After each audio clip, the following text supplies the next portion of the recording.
ආයිපුවන් ඔයාලා හැමෝටම ඉතින් ඔන්න මම අද ගෙනාවේ කුර්තා බ්ලවුස් එකක් කපන වීඩියෝ එකක්. මේකේ මිමි ලකුණු කරන විදි ගැන නම් මම විස්තර කරන්නේ නැහැ. පපුවට 40ක් වන කෙනෙක්ගේ තමයි මේක. ඉතින් මම කලින් කුර්තා බ්ලවුස් කීපයක්ම මහන වීඩියෝස් ඔයාලට කපලා මහන වීඩියෝස් මගේ channel එකේ මම දාලා තියෙනවා. ඒව බලන්න. sizes chart වල කරගන්න විදිහත් මම ඒව දාලා තියෙනවා. ඉතින් මේක ඉස්සරහා පොඩි V cut එකක් එක්ක යන neck එකක් තියෙන එකක්. මේක මේ material එක නම් Indian එකක්. Indian cotton එකක්. already kurta blouse වලටම ඒ design එකටම neck එක borders ඒවා සේරම ඇවිල්ලා තියෙනවා මේකේ. ඉතින් මම ඒ විදිහටම කර කස්ටමර්ට ඕනේ කියපු විදිහට කපලා මහන කෙටි වීඩියෝ එකක් තමයි තියෙන්නේ. ඉතින් මම ඔයාලට පෙන්නන්න මේ තියෙන්නේ ඒකේ අත අගට මේ වගේ ලස්සන බෝඩර් එකක් ඇවිල්ලා තියෙනවා. ඔයාලට පේනවා ඇති. ඉතින් මම ඒක හරියටම අත වාටියට එන විදිහට තියලා කපා ගන්න තමයි හදන්නේ. ඉතින් ඉදිරිපස්සේ පළුව ඉස්සලා කපලා ඒක තියලා පිටුපස්සේ පළුවත් මම කපා ගත්තා. ඔයාලට පෙන්නන්නම් මම ඒකේ කර චුට්ටක්. ඒකේ කර මොස්තරය හරිම ලස්සනයි. මේක හරිම ජනප්‍රියයි. හරිම ලේසියෙන් මහ ගන්න පුළුවන් ඩිසයින් එකක්. හොඳයි. අපි එක පැත්තකින් තියලා මෙයාගේ අත කපා ගන්න යන්නේ. අත උස මම 18ක් විතර අරගත්තා. මහුම් වාසිත් එක්ක. ඉතින් බෝඩර් එකත් අහුවෙන විදිහට ගන්න ඕන නිසා යටින් ඉඳන් තමයි අපි මිමි ලකුණු කරගෙන යන්නේ. උඩින් ඉඳන් මිමි ලකුණු කරොත් බෝඩර් එක කැපිලා යනවා. ඉතින් අත්කර රේඛාව ලකුණු කරගත්තා මම මේ විදිහට ලකුණු කරලා කපා ගන්නවා. ඉතින් හරිම සරලව කපා ගන්න පුළුවන් කුර්තා බ්ලවුස් එකක්. ඉතින් මම ඉදිරියේදී ඔයාලට කුර්තා බ්ලවුස් පාඩම් මාලාවක් තුලින් ගේන්න බලාපොරොත්තු වෙමින් ඉන්නවා. දැනට වීඩියෝස් හදමින් තියෙන්නේ. ඔයාලට පුළුවන් මේ පාඩම් මාලාවත් එක්ක එකතු වුණාම size chart වලට ඉඳන් එක එකනාගේ මෙෂර්මන්ට් වලට කපලා මහන විදිය මම කියලා සම්පූර්ණම කියලා දෙන්න තමයි සූදානම් කරලා තියෙන්නේ. ඉතින් එකතු වෙලා ඉන්න subscribe කරලා නැත්නම් දැම්ම මාව subscribe කරලා එකතු වෙලා තින්න. ඉතින් එතකොට ඔයගොල්ලන්ට වීඩියෝස් බලා ගන්න පුළුවන්. ඉතින් ඇත්තටම මේ දවස්වල ගොඩාක් ජනප්‍රිය විලාසිතාවක් නේ කුර්තා බ්ලවුස් විලාසිතාවනේ. ඉතින් ගොඩක් අය ආසයි කුර්තා බ්ලවුස් එක බොහොම වැදගත් විදිහට අපිට තැනකට ඇඳගෙන යන්න පුළුවන් ඇඳුමක් නිසා විවිධ විදිහට. ඒ කියන්නේ අපි ඇත්තටම සාමාන්‍ය ගමනට වගේම උත්සව අවස්ථාවකට උනත් අඳින්න පුළුවන් කුර්තා බ්ලවුස් එක කියන එක ඊට ගැලපෙන මැටීරියල් වලින් කරගත්තාම. ඉතින් ඔයාලට පුළුවන් මගේ channel එකත් එක්ක එකතු වෙලා ඉන්න. ඉතින් ඉදිරියේදී විවිධ විලාසිතාවන් වලට කුර්තා බ්ලවුස් කපලා මහන වීඩියෝස් මම ගෙන එන්න සූදානමින් ඉන්නවා. ඉතින් මේ විදිහට මම අත කපා ගත්තා. මේ මාක් කරන්නේ ඉදිරිපසට ඇල්ලෙන කොටස. ඉතින් ඒ වගේ සම්පූර්ණ විස්තර මගේ පසුගිය පාඩම් වල තියෙනවා බලන්න. දැන් මම මේ කරන්නේ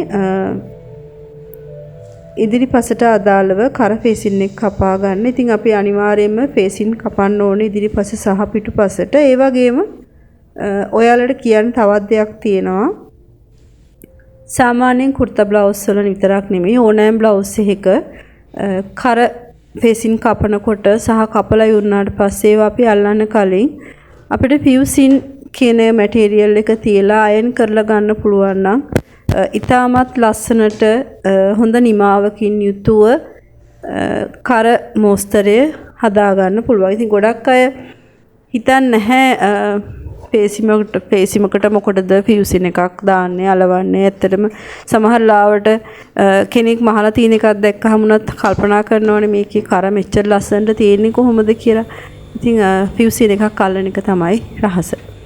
ඉතින් මම මේ විදිහට ඉදිරිපස සහ පිටුපසට අදාළ ෆේසින් එක අල්ල ගන්නවා. අනිවාර්යයෙන්ම ෆේසිමක් අල්ලනකොට අල්ලලා වුණාම කට් මාක්ස් දාලා අවුට්ලයින් එකක් ගහලා අනිත් පැත්ත හරවන්න මතක තියාගන්න. ඒකෙන් තමයි අපේ කර ඉතාමත් ලස්සනට නීට් එකට එන්නේ. ඉතින් මම මේ විදිහට ඉදිරිපස අල්ලගත්තා. දැන් මේ පිටිපස අල්ලන්නේ.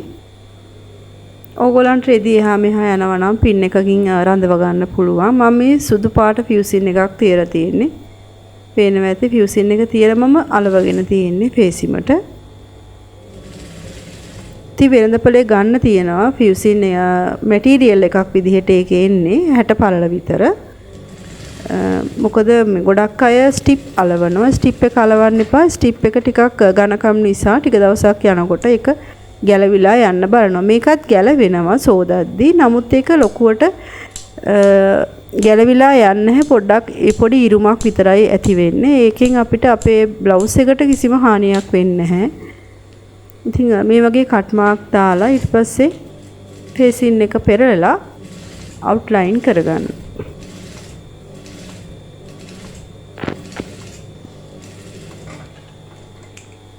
මම කරපේසින් දෙක වටේම ඕලොක් කරගෙන තියෙන්නේ.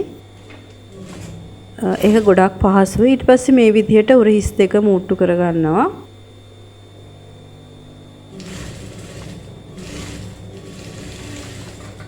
උරහිස් දෙකත් මූට්ටු කරාට පස්සේ අනිවාර්යයෙන්ම ඕලොක් කරගන්න.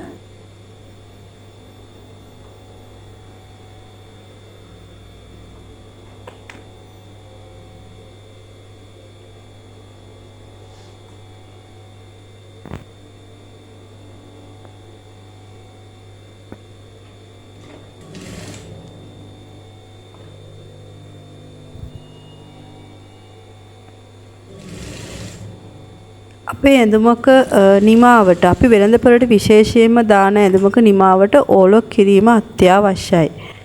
ඒ ගැන ඉතාමත් සැලකිලිමත් වෙන්න ඔයාලා. මේ විදිහට උරිස් දෙක ජොයින් කරගන්නවා. ඊට පස්සේ අපි උරිස් දෙක ඕලොක් කරගන්න. දැන් මම මේ අත්වාටි නවල මහන්නයි යන්නේ.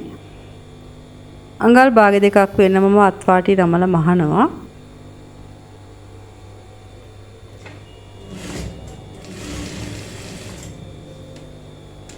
හුඟක් වෙලාවට ඉතින් සාම්ප්‍රදායික කුර්තා බ්ලවුස් කියන විලාසිතාව ඇතුලේ අත දිග තමයි ගොඩක් වෙලාවට යොදාගන්නේ. ටයිට්ව යොදන අවස්ථාවක් තියෙනවා. නමුත් ලූස් එකට පහසුවට අඳින්න තමයි කුර්තා බ්ලවුස් ගොඩාක්ම මහන්නේ. විශේෂයෙන්ම මහත අය අපි දන්නවා තරබාරු අයට ශරීරයේ ගානට ඇඳුමක් ඇඳහම හිරට ඇඳින්න හරිම අකමැති නේද එයාලා. ඉතින් ඒ නිසා එහෙම වුණාම අපි ටිකක් ලූස් වලට තමයි ඇඳුම් අඳින්න කැමති. ඉතින් ලස්සනට පිළිවෙලට අඳින්න පුළුවන් ඇඳුමක් තමයි කුර්තා බ්ලවුස් එක කියලා කියන්නේ. ඉතින් ගොඩාක් අය කැමති කලිසමක් හෝ ප්ලසෝ එකක් ඇඳලා කුර්තා බ්ලවුස් එකක් අඳින්න ගොඩාක් අය ආසයි. පහසුයි.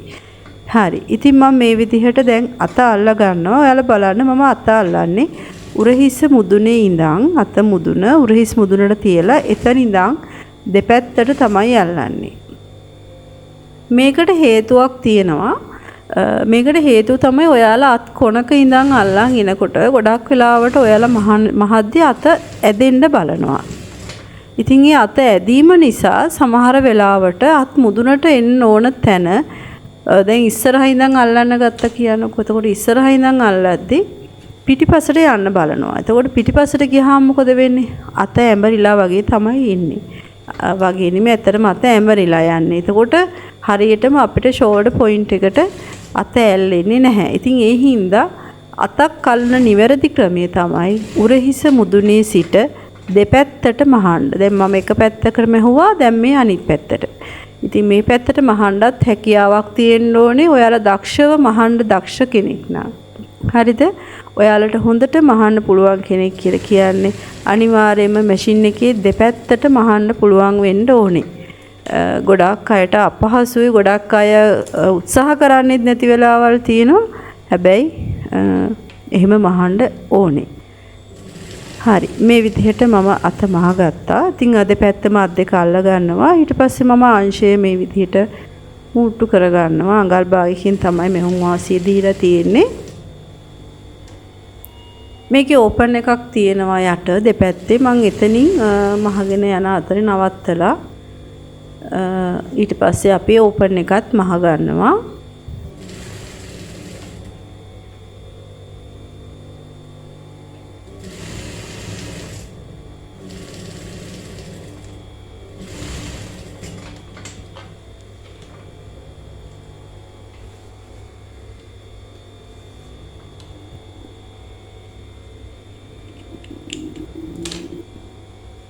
ඊට පස්සේ මේ තියෙන මම පොඩි කට් එකක් දැම්මා එතනින් ඕපන් එක මහ ගන්න ලේසි වෙන්න. ඊට පස්සේ අපි අඟල් කාලේ දෙකක් මේ විදිහට නවලා මහ ගන්නවා. අපි වාටියත් මහන්න ඕනේ. වාටිය මහන්න කලින් මේ දෙපැත්තේ විවරේ මසා ගන්න ඕනේ.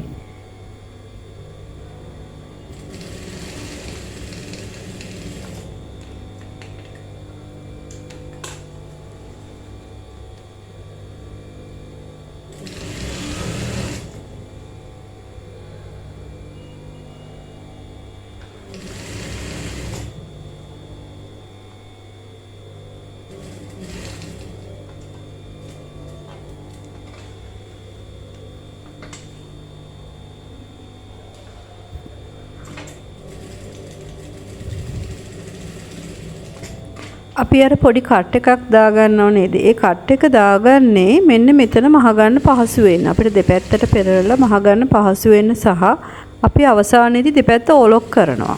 ඒ ඔලොක් කර ගැනීමේ පහසුවට තමයි එතන පොඩි කට් එකක් දාගන්නේ. මේ විදිහට අපි දෙපැත්තම මහලා පාටියත් මහලා ඔලොක් කරලා ගන්නවා. ඉතින් මේ තියෙන්නේ අපි අවසන් කරගත් බ්ලවුස් එක. කර ලස්සනට අයන් කරලා ගන්න. ඉතින් ඔයාලත් මාලා බලන්න. පහුගිය පාඩම් වල තියෙනවා මම කුර්තා බ්ලවුස් එකක් මහන්නේ කොහොමද කියලා පිළිවෙලට කියා දීපුවා. ඒවත් බලන්න. එහෙනම් වීඩියෝ එකත් එක්ක එකතු වෙලා හිටියට ගොඩාක් ස්තුතියි.